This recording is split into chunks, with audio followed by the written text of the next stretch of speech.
Magandang araw mga higala, Ramos is back. Ang gagawin natin ngayon is magpapalit tayo ng brake shoe ng Click 125. Okay, tatanggalin natin tong muffler. Ito yung dalawang nut.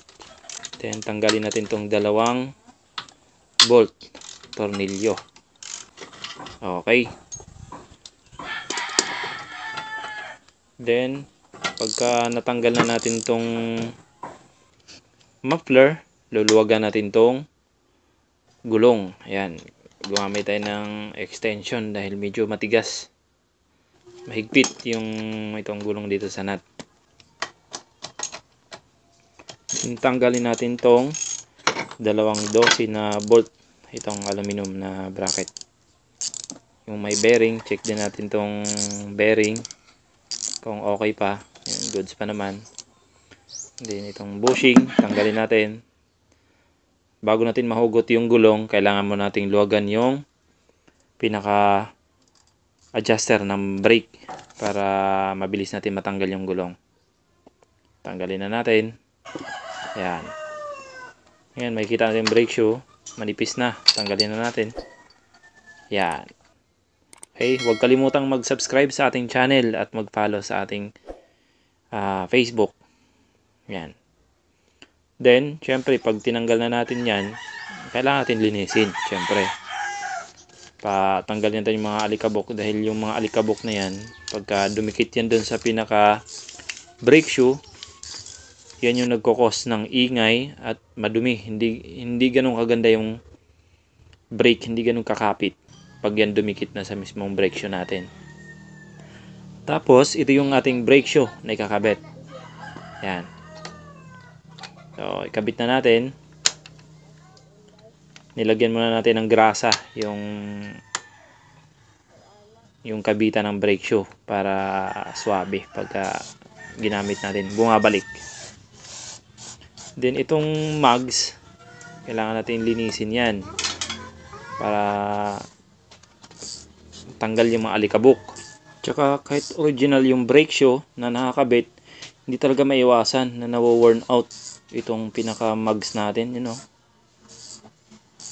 Kaya kailangan maintenance talaga yung kailangan. Kabit na natin itong gulong. Ayan.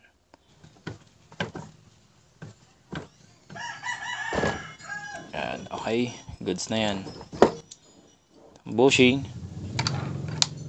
Then itong pinaka supporter bracket nya. Yan, may bushing din yan dyan sa may bearing. Ito na yung nut. Tapos ito naman yung bolt. Kita natin yan. Yung bolt dito sa baba, walang bolt sa baba dahil nung naputol na yan. Nung pinagawa nila, nagpapalit sila ng gulong, hindi na ayos paggawa. Ayan, ito, muffler, kakabit na natin.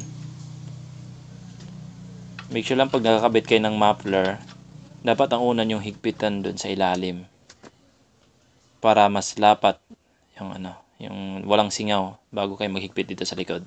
Itong dalawa.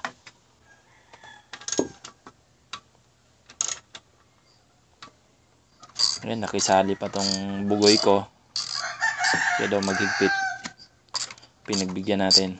Ayan.